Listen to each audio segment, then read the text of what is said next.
Okay, let's unpack this. Today we're embarking on a deep dive into something truly monumental, the vast, intricate world of Indian philosophy. We're drawing from a source book that brings together all the wisdom of ancient and modern India. It's a real treasure trove compiled by scholars like Sarvepalli, Radhakrishnan, and Charles A. Moore. And this isn't just about, dusty old texts. It's about ideas. Ideas that have shaped civilizations, offered profound insights into the human condition, and they continue to resonate today. Our mission today is to give you a kind of shortcut to help you get truly acquainted with India's great and lasting contribution to world thought without needing to be a Sanskrit scholar. It's an immense undertaking, isn't it? Spanning millennia of thought, and that's precisely what makes it so captivating. But it's crucial right from the start to acknowledge a foundational challenge. Translating these deep concepts, from Sanskrit and Pali into English, well, it often carries the risk of distorting or confusing their basic meanings. Our source book, through careful curation and editing, it mitigates much of this, thankfully, but it's a constant reminder, isn't it, to approach these ideas with an open mind, consciously sidestepping misinterpretation based on our own traditional Western connotations. Words like Atman or Brahman, for example, they have such a layered resonance in their original context, something simple English equivalents can rarely fully capture.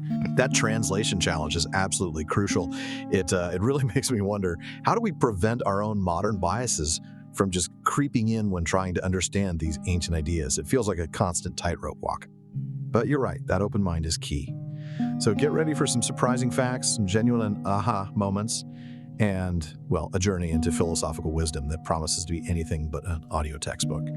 We've custom-tailored this deep dive for you to extract the most important nuggets of knowledge and insight, making sure you grasp the core ideas and their profound significance.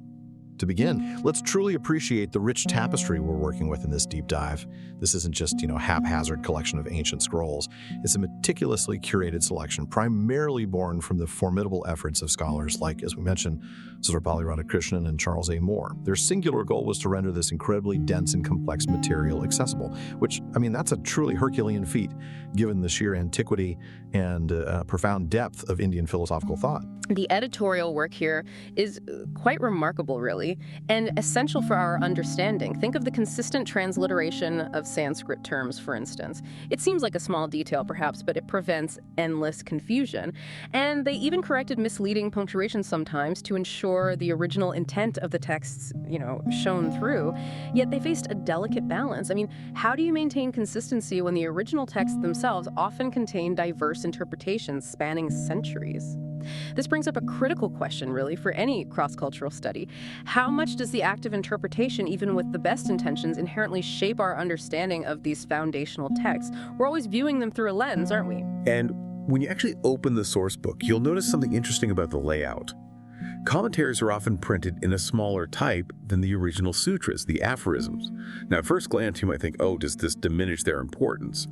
But the source explicitly clarifies that without these commentaries, the sutras themselves can often be completely unintelligible, almost like cryptic codes.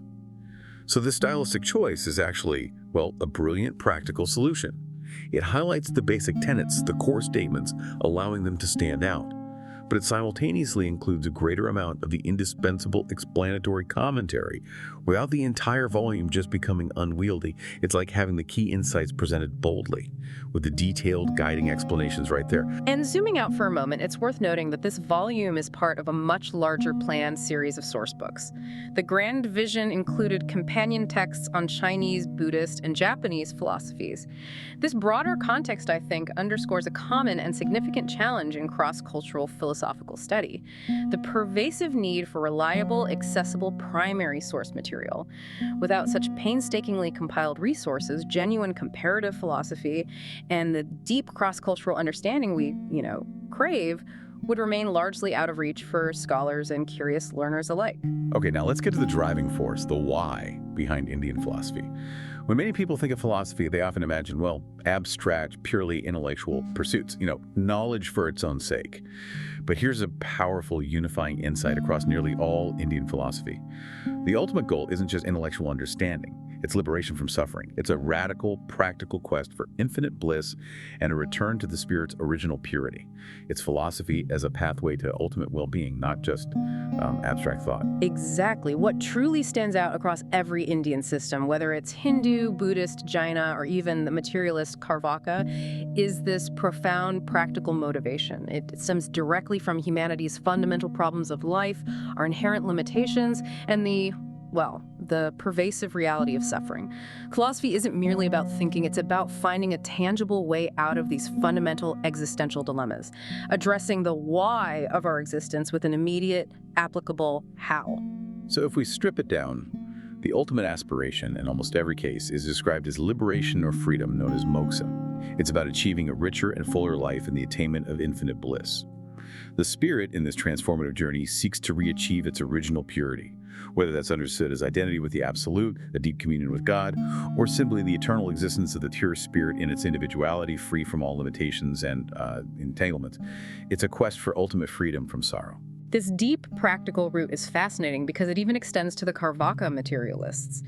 While they champion pleasure and the pursuit of enjoyment in this life, right, they do so with a clear, practical motivation for living this life to its fullest, believing the world is inherently conducive to such experience.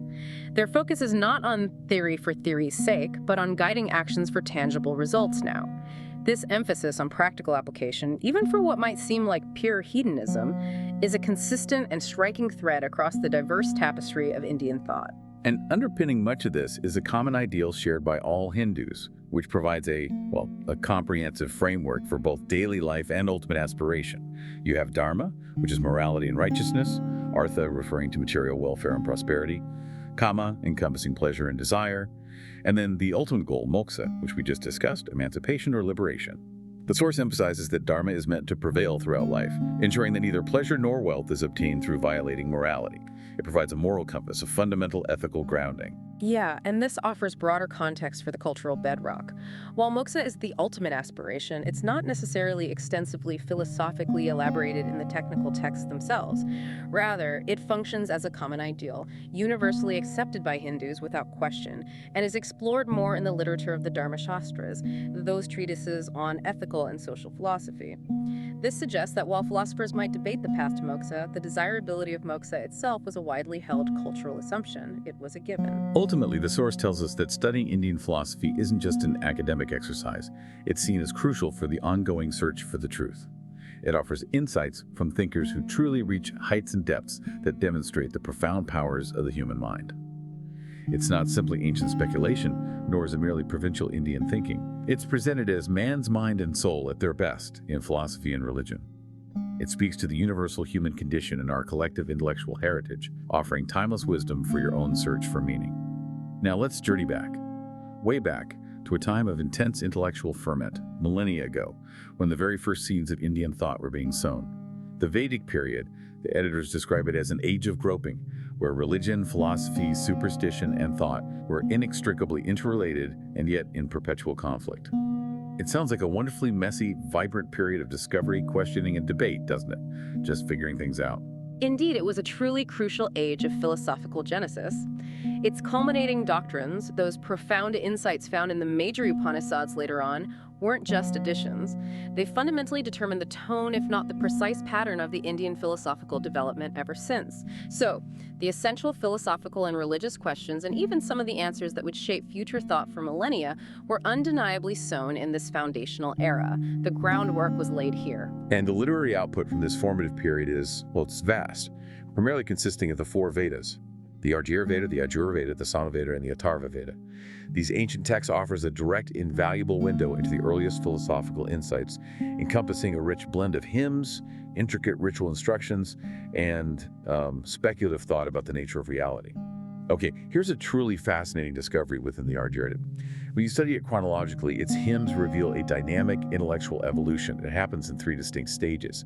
It's not static scripture, you see, but a living record, showing humanity's mind evolving. from worshiping many natural gods to focusing on one supreme deity and ultimately perceiving a singular universal principle behind all forms of divinity. That's a profound shift towards abstract monism, centuries in the making. Let's start with the vibrant early polytheism that really animates so many of these hymns. Yeah, a striking characteristic, as you said, is that polytheistic character. Numerous gods named and worshipped, often personifying powerful natural forces. For instance, Indra is lauded in the hymns as the sovereign lord of earth and heaven, described as vaster than days and nights, a powerful, expansive deity associated with storms and warfare. He's often depicted as this epic, almost larger-than-life figure, a hero to his devotees, you know. And then there's Agni, the fire god. He's revered as the king of all worship, but also incredibly approachable, as a father is to his son. He's absolutely central to ritual, serving as the messenger between humanity and the divine. Essential. We also find Vishnu, the all-pervader, praised for his mighty deeds, like measuring out the earthly spaces and striding out in triple regions, a cosmic feat that established order in the universe. We also find these evocative invocations to Dyaus and Prithvi, the primordial heaven and earth. They're described as the two footless ones that go not, yet uphold many a germ that goes and has feet. They even protect from fearful evil. These are vivid, personified forces of nature, crucial for sustenance and protection.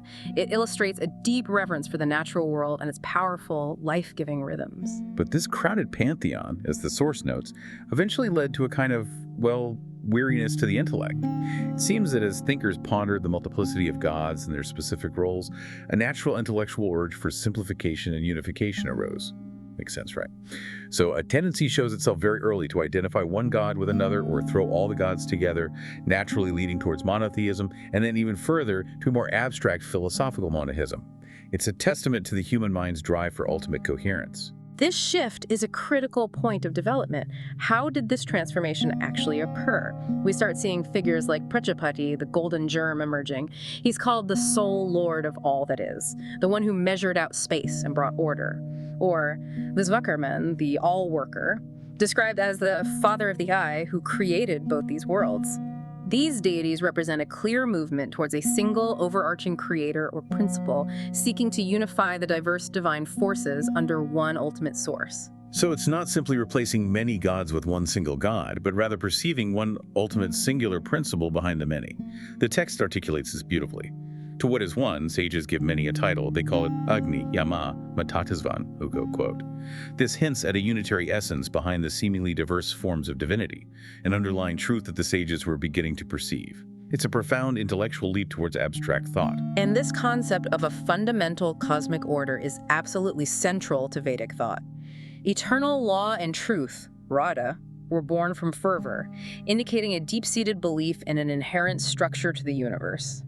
When we spoke earlier about Dharma, Radha can be seen as the universal cosmic principle from which those ethical duties ultimately derive. It's the bigger picture. Varuna, for instance, is specifically associated with the spring of order, suggesting a cosmic moral and physical order that governs all existence, from the movements of the stars to human conduct. Hashtag the cosmic man and social order, Purusa Sukta. And here's a truly profound leap where the cosmic scale directly informs human society. The Purusa Sukta hymn describes the cosmic man, Purusa, from whom the entire universe is born. It's an allegorical vision of creation that ties all existence, from the celestial to the human back, to a single primordial source, a unified picture. This hymn paints a truly powerful, integrated image. From his spirit was born the moon, from his eye was born the sun, from his mouth Indra and Agni, and from his breath Vayu. Even the heaven originated from his head and the earth from his feet. This is a profound image of an integrated cosmos emerging from a single vast being where every part of the universe is intrinsically linked to this primordial source. It's all connected. And what's particularly striking really is how this cosmic vision is then directly linked to the origin of human society and its structure. The text states, "The Brahman was his mouth. His 2 arms were made the Rajanya, warrior. His 2 thighs the Vaisya, trader and agriculturist. From his feet the Sudra, servant class, was born." This provides a mythological grounding for the social structure, emphasizing a divinely ordained organic origin for the different classes, with each having a specific vital function within this cosmic body. Hashtag the promise of the hereafter. Now, the Vedic period wasn't solely focused on earthly existence or cosmic creation. There was a clear, burgeoning belief in personal immortality. Yama, often revered as the king of the departed, is invoked in hymns for a life prolonged. This shows an early human longing for continuation beyond the present, a yearning for enduring existence. This anticipation of an existence beyond the present life is fundamental, yes. And the hymns portray a desire not just for continuation, but for respect and status in that afterlife. There's a charming detail about the Marts, the storm gods, for instance. If they were mortal, they'd ensure their praiser never were, loathed like a wild beast. This implies a deep-seated human desire for enduring respect and good standing beyond death. It's a very relatable human touch in these ancient hymns, demonstrating concerns for honor and legacy that transcend mortality. And just for a bit of, well, observational humor and a delightful glimpse into their connection with the natural world, we even find a hymn to the frogs, who are likened to Brahmins who fulfill their vows, lifting up their voice in unison after the rains. It shows a playful, almost anthropomorphic side to their spiritual observations, finding divinity and ritual echoes even in the croaking of frogs. A reminder that spiritual insight can be found in the most unexpected places. Okay, moving on from the foundational hymns of the Vedas, we arrive at the Upanishads. These texts are often considered the philosophical culmination of the Vedic period. They really set the intellectual tone for much of what was to come in Indian thought, providing deep insights into ultimate reality. And a central concept here, one that resonates deeply throughout these texts, is the Atman, the eternal self. The Atman, yes. It's described with remarkable consistency across the Upanishads as the eternal, indestructible self that is not born nor dies. It is inherently unborn, constant, eternal, primeval. This means it exists beyond the cycles of birth and death, fundamentally unaffected even when the body is slain. It's the unchanging essence of an individual, transcending physical form and all temporal limitations. And what truly challenges our ordinary perception, I think, is the paradox used to describe the Atman. It is said to be more minute than the minute, greater than the great. How can something be both infinitesimally small, almost imperceptible, and at the same time infinitely vast and all-encompassing? It really pushes us to think beyond dualities, beyond our conventional categories of size and scope, to grasp a truth that defies simple definition. That's a crucial point, absolutely. And it leads us to consider how we might even begin to seek this elusive self. The text observes something interesting. The self-existent pierce the openings of the senses outward. Therefore, one looks outward, not within himself. This highlights the natural human tendency to seek truth externally, right, through our senses. The wise, however, are urged to deliberately turn inward. They must introspectively behold the self face to face, to find immortality, actively withdrawing from external distractions to discover the truth residing within. It's a call for radical self-inquiry. The Upanishads also dive deep into Brahman. This is often described as the ultimate reality, the source and sustainer of the entire universe. Its indescribable nature is frequently visualized through incredibly powerful and evocative metaphors that really stretch the imagination. Consider the striking image of the world tree rooted in Brahman. Its root is above, its branches below. This eternal fig tree, that root indeed is the pure. That is Brahman. On it all the worlds do rest. It's such a vivid image, isn't it? A reality that underpins everything, yet its source, its root, is paradoxically above or beyond our immediate comprehension. It suggests a transcendent origin for all immanent existence. And Brahman's nature is described as both immanent, being within everything, and transcendent, existing beyond all attributes. It is, without and within, unborn, breathless, mindless, pure, higher than the high imperishable. The text goes on to explicitly state, truly, he is the inner self Atman of all, solidifying the fundamental unity of the individual self with the cosmic reality. This is a profound moment of insight, connecting your deepest self to the ultimate reality. It's further portrayed as the generative principle of all existence, the very fabric from which everything unfolds.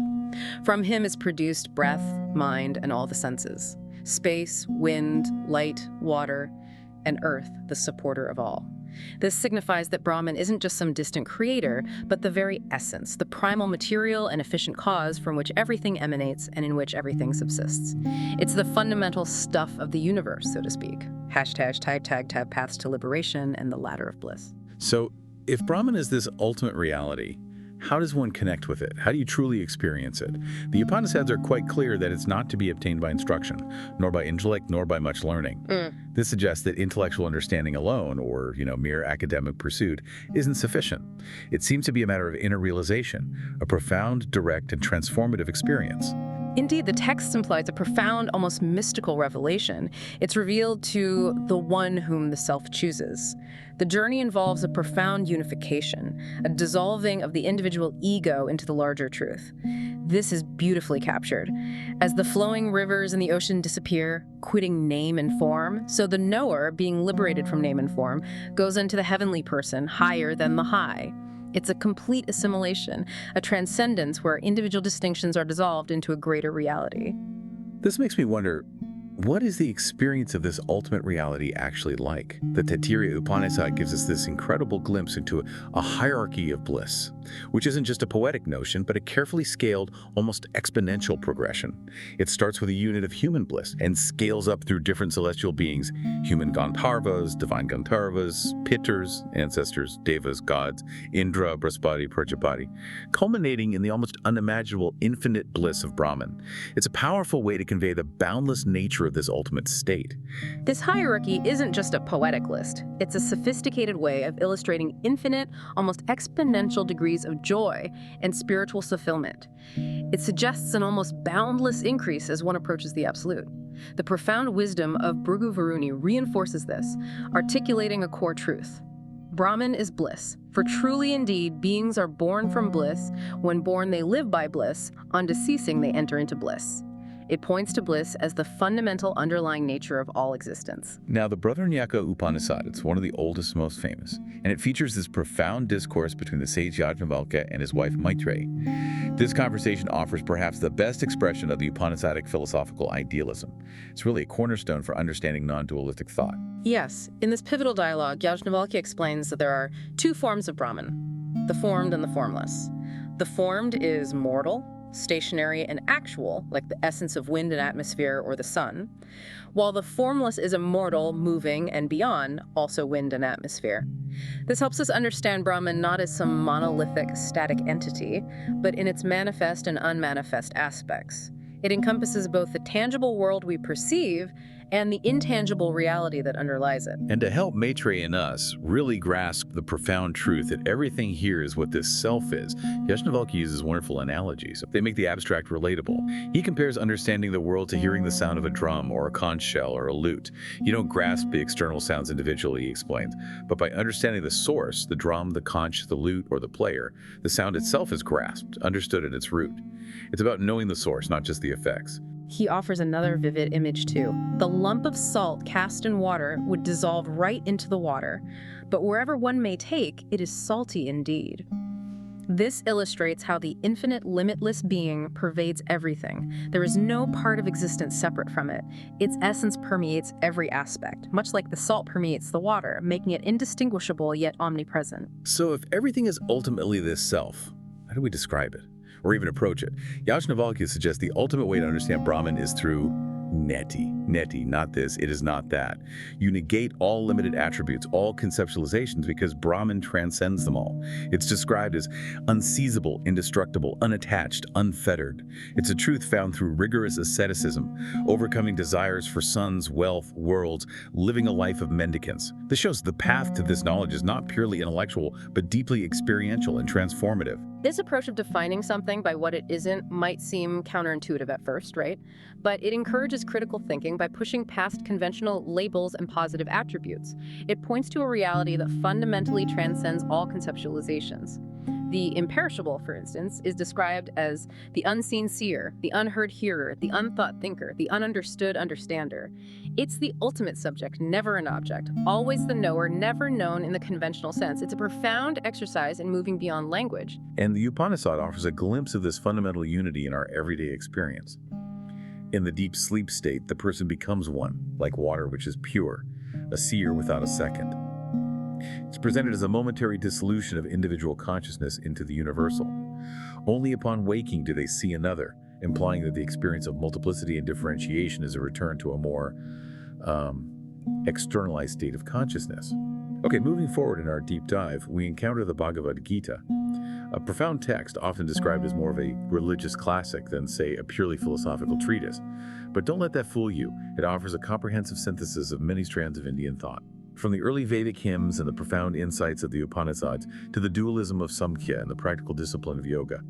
It's a masterful integration, not just a simple rehash. It truly integrates diverse elements, yeah. It bridges the gap between abstract metaphysics and daily living. Metaphysically, it builds on the Upanishadic conception of Brahman as absolute reality, but develops a more explicitly theistic perspective. The Supreme is not only transcendental, existing beyond all categories, but also cosmic, pervading the universe, and individual, residing within each being. It's a pure self, unaffected by action, yet dynamically governing the world. What's particularly compelling, I find, is God's deep interest in the active struggle between good and evil in the world, not as a detached observer, but as an active participant guiding humanity. Right, this immediately makes me think about our own lives. What does this mean for our actions in the world, especially when faced with difficult choices, like Arjuna on the battlefield? The core message is delivered to him as he's paralyzed by this massive moral dilemma, contemplating inaction. The Gita teaches about the indestructible self. He is never born, nor does he die at any time. He is not slain when the body is slain. This profound insight provides a foundation for fearlessness and right action, transforming the way one approaches life's inevitable conflicts by detaching from the perishable. The ethical emphasis in the Gita is squarely on karma yoga, the method of selfless work. Arjuna asks, well, why should I work at all if philosophical understanding is superior? The answer is that work is necessary, but not to accumulate results for oneself. It must be performed for the sake of sacrifice, becoming free from all attachment. Uncrude. It's about resigning all thy works to me, with thy consciousness fixed in the self, being free from desire and egoism. It's about the attitude behind the action, the inner alignment, not merely the outward performance of the act. This concept of working without attachment, it's so central to the Gita's teachings, and it feels incredibly relevant even today, doesn't it? The ideal yogin is described metaphorically like a tortoise draws in his limbs into the shell, controlling the senses from outward distractions. While the taste for them remains, the text asserts that even the taste turns away when the Supreme is seen. It's about achieving inner peace by abandoning desires, not by suppressing them through brute force, but by a higher realization, becoming free from that sense of mindness or egotism that ties us to outcomes. And to connect this to a broader understanding of human nature, the Gita provides a practical framework through the concept of the three gunas or modes: sattva, goodness, purity, illumination; rajas, passion, activity, restlessness; and tamas, dullness, inertia, delusion. These modes aren't just abstract qualities, they influence everything. From the food we eat to our actions or understanding, even our happiness, they permeate all aspects of existence and condition our experience. So what's the practical takeaway here for you listening? The Gita gives concrete, even everyday examples to illustrate the gunas. Good foods are described as sweet, soft, nourishing, agreeable, promoting life and cheerfulness. Passionate foods are bitter, sour, very hot, pain-producing. Dull foods are spoiled, tasteless, unclean. This isn't just a diet plan, it's a profound way to assess the quality of your own actions, choices, and dispositions, which are also classified into these three gunas. It's a tool for self-awareness and conscious living. And this ties directly into swadharma, one's own inherent duty or intrinsic nature. The Gita advises that one should not give up the work suited to one's nature, though it may be defective. This implies that fulfilling one's natural role, even imperfectly, is preferable to adopting another's path simply because it seems more appealing.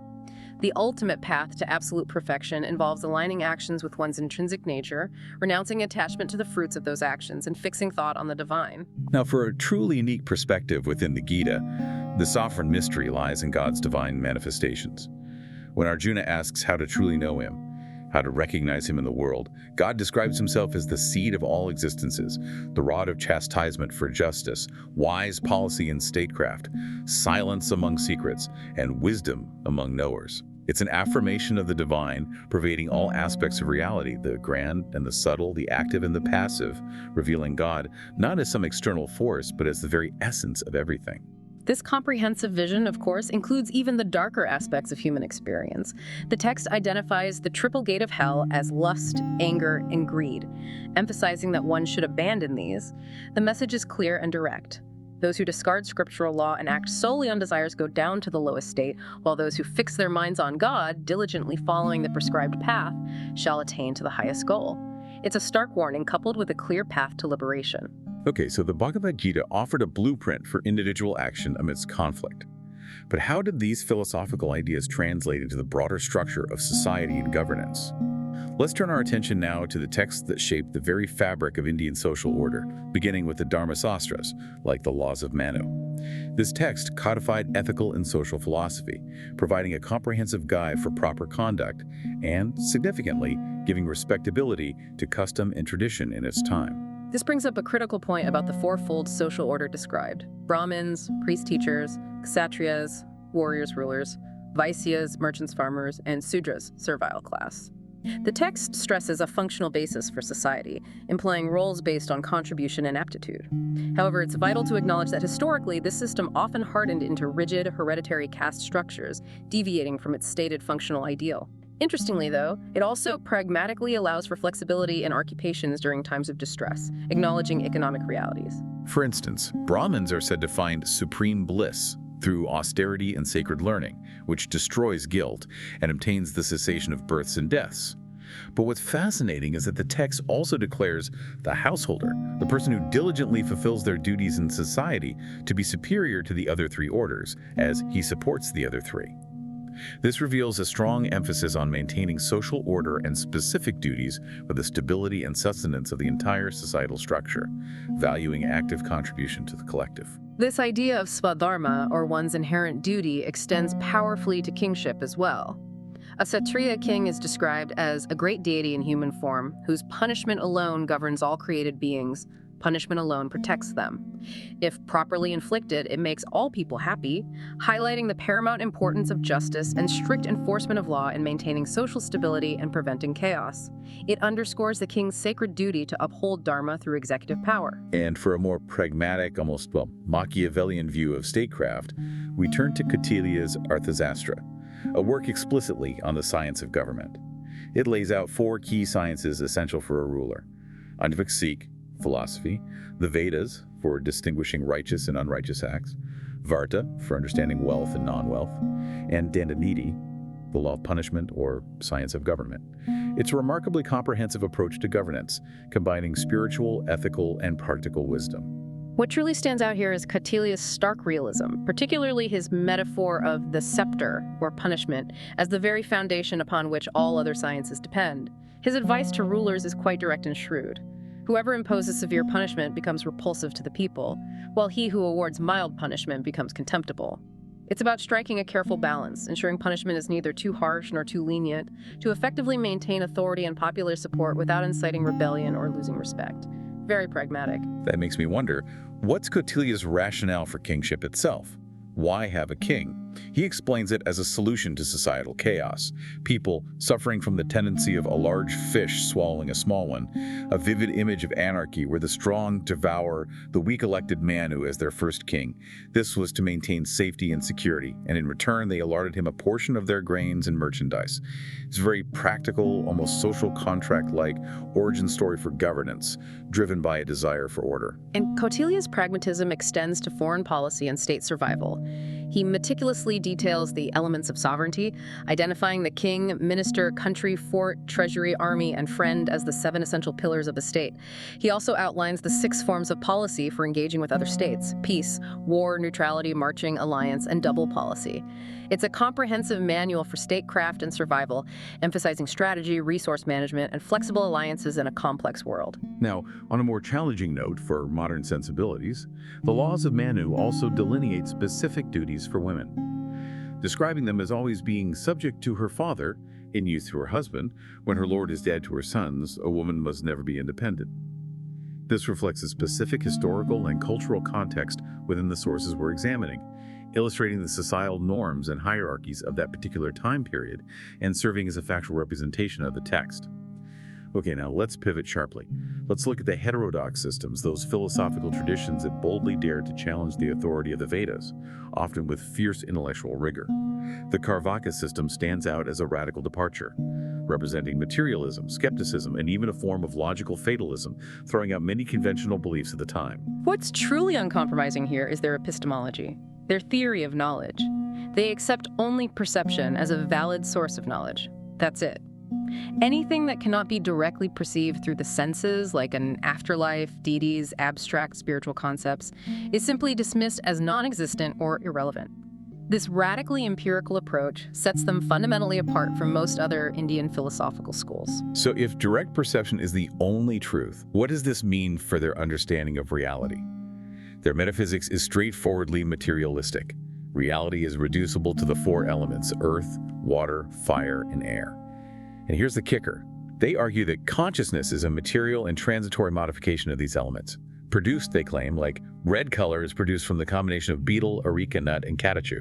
It's seen as an emergent property of matter, not an independent spiritual entity. This makes me wonder, right? If consciousness is just an emergent property of matter, and the soul is the body, how do they account for our subjective experience of self? Or the continuity of memory? It feels like a very stark, almost reductionist view, doesn't it? For Cārvāka, the soul is identical with the body. They found common phrases like, I am thin, or I am black, directly intelligible precisely because the physical attributes and self-consciousness reside in the same subject, the body. Liberation, then, is simply the dissolution of the body at death. No continuation beyond, that's the end. They famously reject the concepts of merit and demerit, karma, basically, arguing that happiness and misery arise through the laws of nature. There is no other cause. There's no moral ledger, just natural processes playing out. And they were fierce critics of inference as a reliable means of knowledge, using the classic smoke and fire example to highlight its inherent unreliability without direct, universal experience of an invariable connection.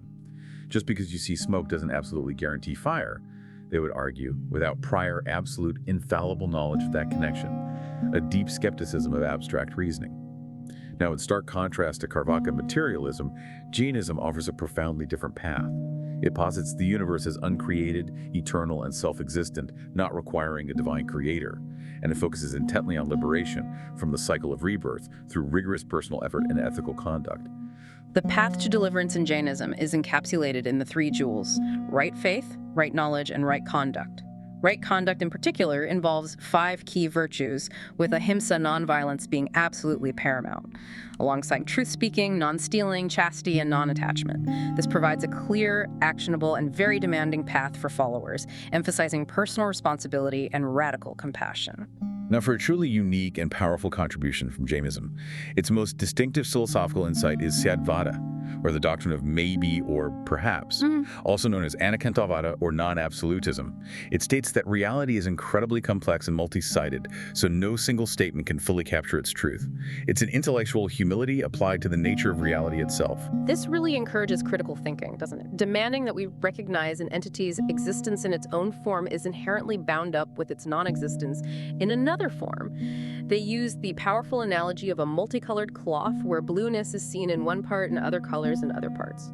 Just as a cloth has many colors simultaneously, so too reality has many aspects. No single statement can fully capture reality. It always depends on the point of view, or Nyāya, from which it is observed. It's a powerful antidote to dogmatism. So what's the significance of this non-absolutist approach for us today? Especially in a world often caught in rigid viewpoints.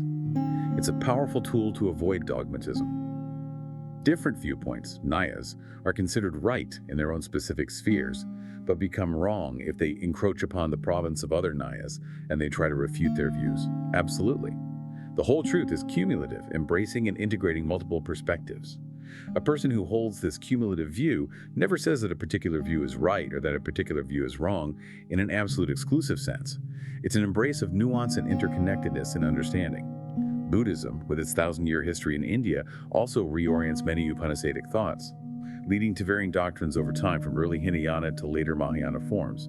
It presents another profound heterodox challenge to Vedic orthodoxy, offering a distinct path to liberation. The cornerstone of Buddhist teaching is the law of dependent origination, pratityasamutpada, which states that all things arise and cease in dependence on others. Everything is connected and impermanent. There is no independent, unchanging self, anatta. Even the self is understood as a composite of constantly changing elements like perception, feeling, volitional dispositions, intelligence, and form. This radical impermanence is central to understanding his philosophy. This understanding of impermanence leads us directly to the heart of Buddhist thought, the Four Noble Truths. First, suffering, dukkha, is inherent in existence. Form, feeling, consciousness are all identified as forms of suffering or unsatisfactoriness. Second, the origin of suffering is identified as craving, tanha, craving for sensual pleasure, for continuing existence, or even for annihilation. This thirst keeps us bound. Third, The cessation of suffering, nirodha, comes from the complete freedom from this craving, a release from the cycle of suffering. And fourth, the way to the cessation of pain is the Noble Eightfold Path, a practical guide encompassing right views, right intention, right speech, right action, right livelihood, right effort, right mindfulness, and right concentration. It's a comprehensive, ethical, and meditative framework for liberation, a concrete path to follow. Now, for a truly unique and often misunderstood aspect, the famous no self anatta doctrine. It's powerfully illustrated in the Milinda Panya, a dialogue between King Milinda and the sage Nagasena. King Milinda asks Nagasena about the chariot. Nagasena dissects it into its parts, axle, wheels, frame, showing that no single part is the chariot, nor is it the sum of its parts in an absolute sense. It's just a mode of expression for the presence of the parts in a certain relation. It really makes you question what self truly means, doesn't it? Precisely. Similarly, Nagasena argues that the living entity, or ego, is merely a mode of expression for the 5 attachment groups, the constituents of being. When examined, there's no permanent absolute self to be found. This encourages critical thinking about deeply ingrained assumptions about identity and permanence, highlighting the composite and impermanent nature of what we call self. It's not a denial of experience, but of a fixed, unchanging essence behind it. So if there's no permanent self, what does this mean for the ultimate goal of Buddhism, nirvana?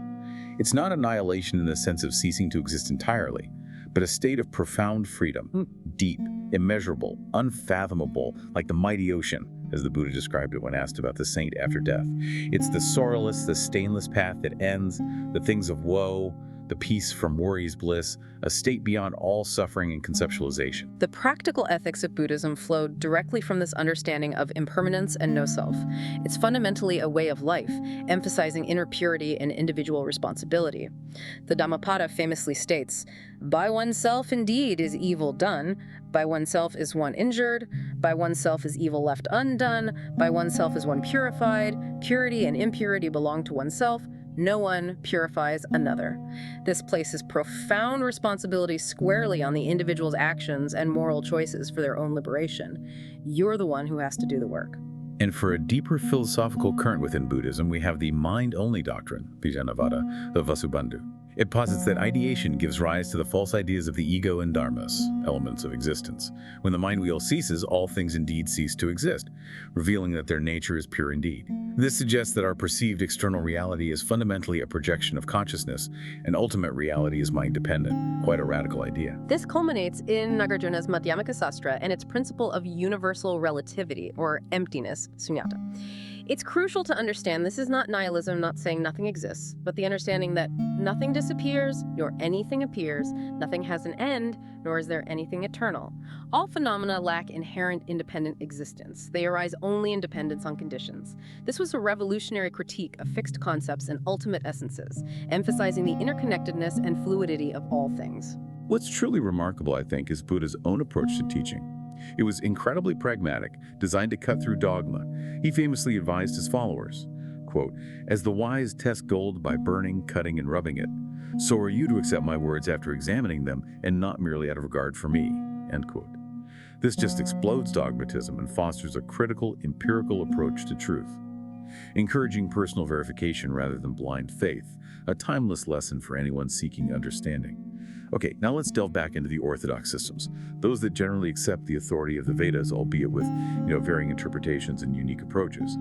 The Nyāya system is particularly renowned for its logical doctrines and its systematic approach to epistemology and valid reasoning. Very structured. Yes, Nyāya's central contribution is its rigorous, structured logic, famously codified in a 5-part syllogism. Think of it as a methodical way to prove a point, moving from a clear proposition, what is to be established, like sound is non-eternal, to a reason, an example, like a jar is non-eternal, an application, and finally a conclusion. It's a foundational tool for philosophical debate, ensuring arguments are built on solid ground, seeking undeniable proof. And what's particularly interesting is that Nyāya doesn't shy away from metaphysics. It provides robust arguments for the existence of God, or Isvara. It posits that the world's dependence on efficient causes, the eternal series of cause and effect leading back to an ultimate source, and the universal practice of worship across humanity all imply a supernatural cause, a supreme operator behind the order we observe. Placing this in broader context, Nyāya also tackles the question of Vedic infallibility, which was a critical theological concern for Orthodox schools. It argues that Right knowledge caused by testimony, like the Vedas, must ultimately come from a speaker with knowledge of the exact meaning of the words used. This ultimate speaker, possessing perfect, infallible knowledge, must be God. This ingenious argument connects the reliability of sacred texts directly to a divine author, providing a logical basis for their authority. And what about the self, the Atman, in the Nyāya system? Unlike some other schools that might question its permanence or even existence, Nyāya argues for a distinct self in each body, a separate consciousness for every individual. This is logically inferred from our individual experiences of pleasure, pain, and that enduring I notion, that persistent sense of personal identity over time, which contrasts sharply with the materialist views we discussed earlier. The Vaiśeṣika system, often paired with Nyāya for its complementary insights, offers an atomic theory of reality and a comprehensive system of categories to classify all knowable objects. These categories include substance, quality, action, generality, particularity, inherence, and non-existence. It also presents its own distinct argument for God's existence based on its atomism. Their reasoning for a divine creator is quite compelling and deeply rooted in their atomic worldview. They argue that elemental substances like earth and water are made up of parts, atoms basically, and anything with parts is an effect. Therefore, these elements must have a cause, an operator, that brings these atoms together into perceptible forms. And that operator, they argue, is God, the ultimate assembler. This immediately makes me wonder, though. How can a bodiless being like God operate on physical atoms? Seems like a contradiction. Their elegant solution suggests that just as the immaterial self operates the body without being physical itself, God, though bodiless, can operate on atoms to initiate creation. It's an ingenious way to introduce a divine creator into their atomic framework, providing a logical bridge between the material and the immaterial, the subtle and the gross. Now, the Sāṁkhya system. It's notable for two major contributions: its sophisticated theory of evolution and its fundamental dualism between Purusa, the knowing subject, pure consciousness, and Prakriti, nature, the known object, pure potentiality. It's a profound conceptual split between consciousness and matter, or spirit and nature. Yes, and Prakriti is described not as static matter, but as a dynamic state of tension of the three constituents, gunas, sattva, rajas, and tamas. We met the gunas in the Gita. These are not mere qualities in the usual sense, but fundamental, irreducible forces underlying all objective existence, both physical and psychical. They are the driving energies that cause change, manifestation, and the entire evolutionary process in the universe. So what does this profound dualism mean for human experience and our struggles? Sāṁkhya identifies three kinds of suffering that plague existence: intrinsic, bodily and mental; extrinsic, from external beings like other humans or animals; and superhuman, from forces beyond human control like natural disasters. Their philosophy is driven by the stark realization that obvious means do not affect absolute and final removal of pain, hence the need for deeper philosophical wisdom to find lasting freedom. Central to Sāṁkhya is the concept of the subtle body, linga, which is fascinating because it continues to exist after the physical body perishes. It carries the dispositions such as virtue, vice, wisdom, ignorance, passion, and dispassion, and migrates through different forms of existence, needing a physical substrate for experience in each new life.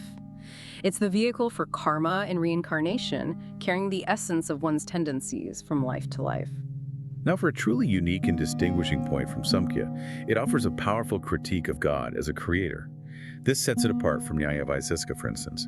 They argue that a sentient agent, like a conventional God, would act out of selfishness or benevolence, but neither motive logically applies to the creation of the universe as a whole without creating inconsistencies. Nature, Prakriti, on the other hand, acts without these anthropomorphic motives simply for the emancipation of each spirit, Purusa, pushing it towards self-realization through its own inherent dynamism. This highlights a key difference in their cosmology.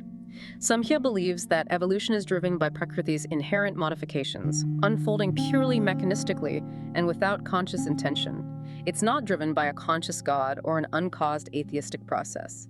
The ultimate goal for the Purusa is isolation, Kaivalya, achieved through discriminative knowledge that permanently separates consciousness from nature, leading to absolute freedom from suffering. Closely related to Sāṁkhya is Patanjali's yoga system. It accepts Sāṁkhya psychology and metaphysics almost entirely, but adds a significant theistic element, God, Isvara, as a 26th principle. Isvara is seen as a special Purusa who is never bound by Prakriti and serves as an ideal for meditation and devotion. The famous definition of yoga, as given by Patanjali in the Yoga Sutras, is the inhibition of the modifications of the mind. Yoga's chitta vritti nirodha. This isn't just about physical postures, as often thought in the West. It's a rigorous mental discipline aimed at calming the turbulent mind and bringing it to a state of stillness. The two core practices for controlling these mental fluctuations, these, are practice, abhyasa, involving sustained, diligent effort and desirelessness, viga, which is an understanding of the defects of the objects that typically draw our desires and create mental agitation. And what's truly captivating here is the comprehensive framework known as the 8 accessories of yoga, Ashtanga Yoga. These aren't just abstract ideas, they're practical, progressive steps for inner transformation, starting with yama, more restraints like nonviolence, truthfulness, non-stealing, chastity, and non-possessiveness, and niyama, observances like purity, contentment, austerity, study, and devotion to God. They form the ethical and preparatory foundation for the deeper meditative practices like asana posture, pranayama, breath control, and so on. That makes me wonder, what's the ultimate potential for one who undertakes these rigorous practices? What can be achieved? Through sustained samyama, a profound combination of concentration, dharana, meditation, dhyana, and trance, samadhi, and various objects, yogis can develop siddhis or perfections, psychic powers, basically. This includes extraordinary abilities such as knowledge of the past and the future, or even mastery over the elements, manifesting as powers like attenuation, becoming infinitesimally small.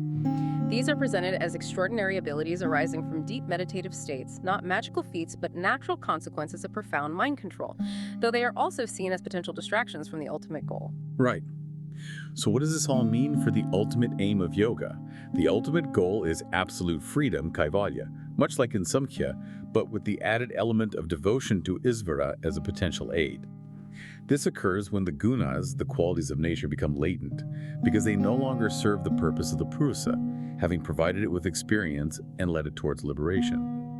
At this point, the power of consciousness becomes established to its own nature, unburdened by the fluctuations and entanglements of Prakriti. Pure awareness. Finally, in our tour of Orthodox systems, we come to Purva Mīmāṁsā.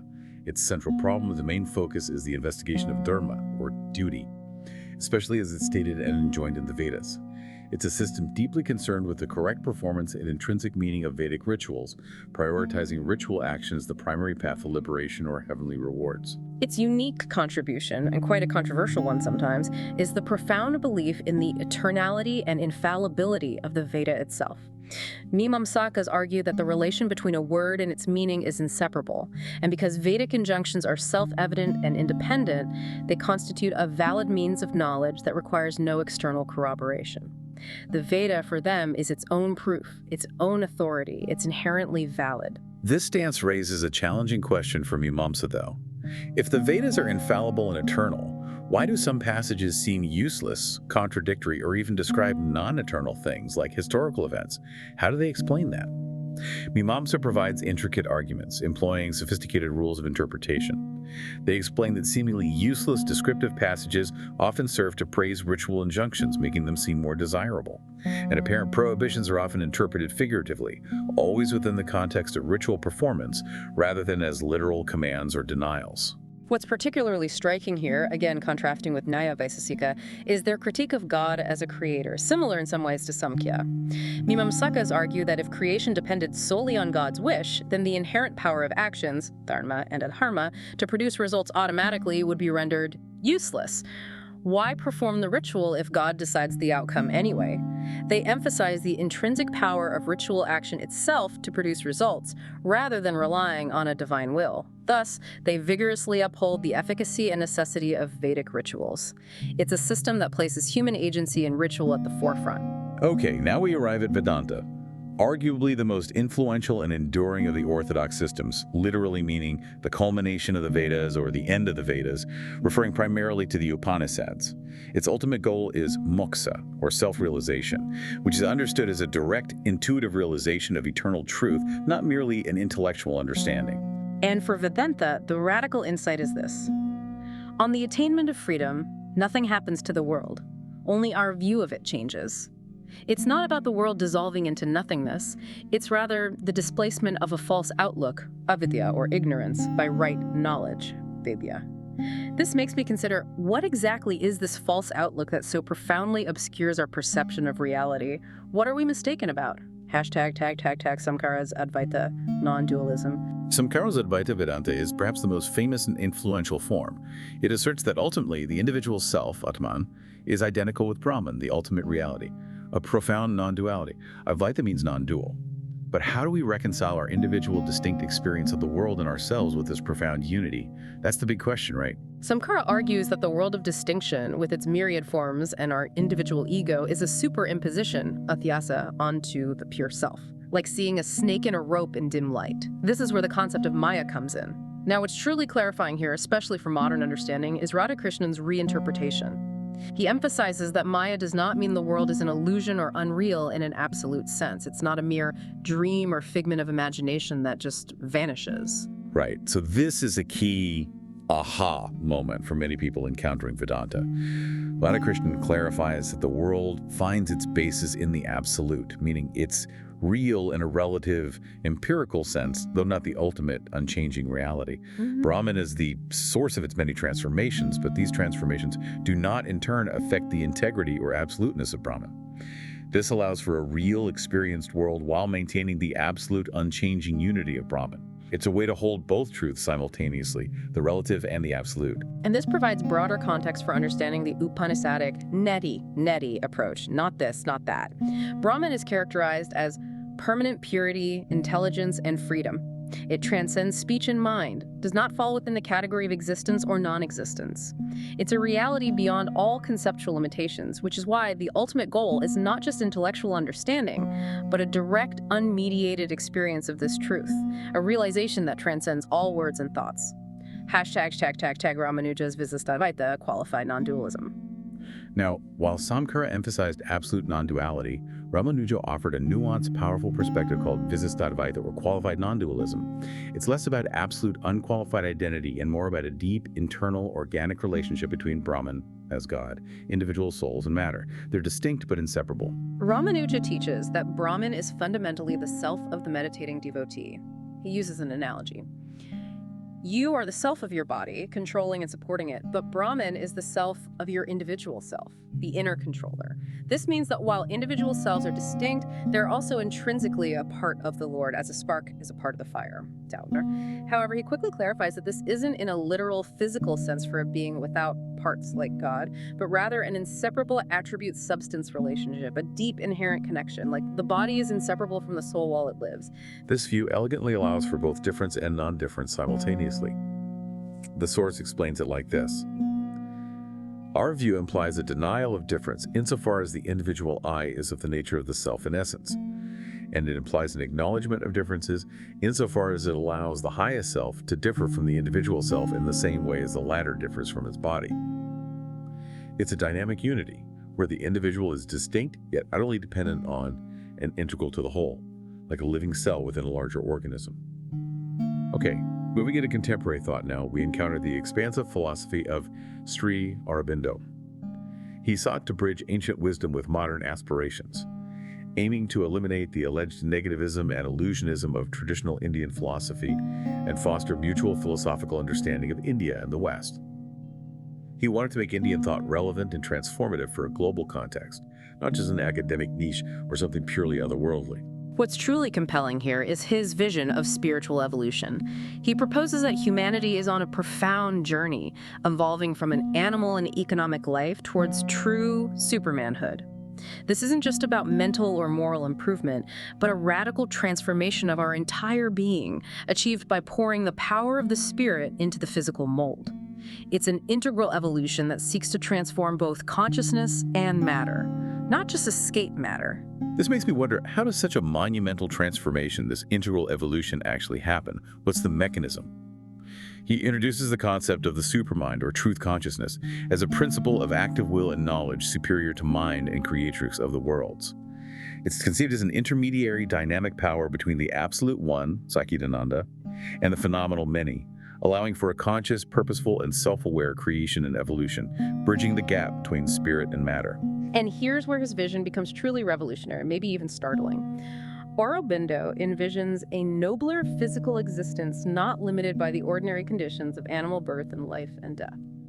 This includes the astonishing possibility of the conquest of death and an earthly immortality, not through escaping the body, but through its complete transformation by the divine spirit descending into it. A Gnostic being, fully evolved, would possess full truth-conscious control over their physical world, transcending current limitations entirely. A divine life on earth. So what does this all mean for you, for us, for the future of humanity, according to Aurobindo? He stresses that while spiritual life within is supremely important, true evolution also involves an outer manifestation. It's about a dynamization of the intimate consciousness of one being, of oneself in all beings, to find that truth and reality and live in it, achieve the most perfect manifestation and formation possible of it.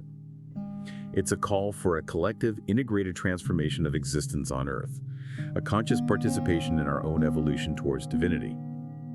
Finally, we turn to Sarvepalli Radhakrishnan, whose insightful reinterpretation of Maya we touched upon earlier. He was not only a scholar, but also a philosopher in his own right. He offers a profound philosophy of the religion of the spirit that emphasizes personal, empirical, religious experience as a primary source of knowledge about ultimate reality. Much like sensory experience informs our knowledge of the physical world. He argues that religious experiences possess their own distinctive character and allow us to be in touch with reality other than that of matter, life, or mind. For him, the apprehension of God, or the absolute, is as real and valid to some individuals as the consciousness of personality or the external world is to others. This elevates spiritual experience to a foundational epistemological status, asserting its unique truth-revealing power alongside sense perception and reason. What's truly compelling here is his concept of intuition, anubhava, which he describes as self-evidencing, self-luminous, and profoundly beyond the bounds of proof. It comes with a constraint that brooks no denial, bringing with it an undeniable sense of inward peace, power, and joy. It's a direct, unmediated apprehension of truth, a spontaneous insight that transcends the intellect. This makes me consider, how do we even begin to talk about such deeply personal, unprovable experiences to others? How do you communicate the ineffable? Radhakrishnan notes that the unquestionable content of the experience is that about which nothing more can be said.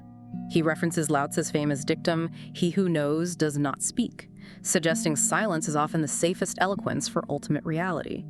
While acknowledging, of course, that symbols and metaphors can help convey the underlying moods and ineffable insights, even if they can't capture the experience itself. So what's the lasting significance for understanding the divine, according to Radhakrishnan? He asserts that the divine's nature is akin to the highest kind of being we are aware of in ourselves. Spirit recognizes spirit. In mystic states, he says, we become one with the absolute and we become aware of our oneness. He highlights an eternal unanimity in mystical utterances across diverse traditions and cultures, suggesting a universal human capacity for this ultimate realization, a common thread woven through humanity's spiritual quest. Ultimately, for Radhakrishnan, religion is the art and theory of the internal life of man. Salvation isn't about placating an external God, but transforming our being through severe self-discipline and meditation, which he calls the way to self-discovery. He vividly states the spirit has to be stripped bare if it is to attain its goal, emphasizing the rigorous inward journey required for authentic spiritual realization and self-transformation. #outro. Wow, what an incredible journey we've taken today.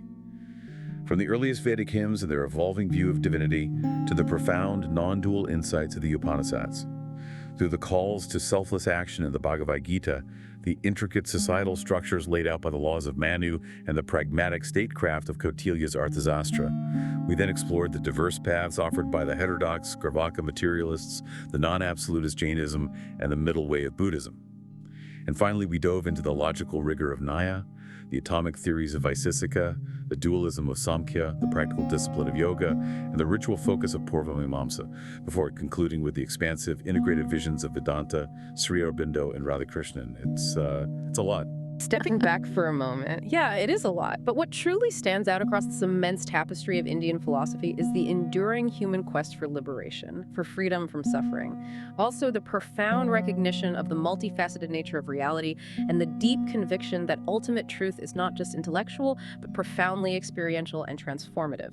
Each system, in its own distinct way, provided a framework for understanding existence and navigating life's fundamental challenges, continually urging humanity toward a deeper, more fulfilling way of being. So what's the enduring lesson, the practical takeaway here for you listening?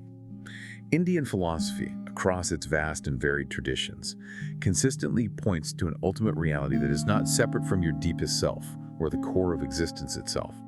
How might a deeper exploration of these ideas transform your understanding of what's possible in your own life, moving beyond what your senses perceive and your intellect can grasp, and toward a more profound, integrated existence that encompasses both inner truth and outer manifestation?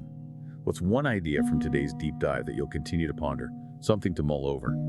Thank you for joining us on this deep dive into the rich tapestry of Indian philosophy. Until next time, keep exploring, keep questioning, and keep digging deeper.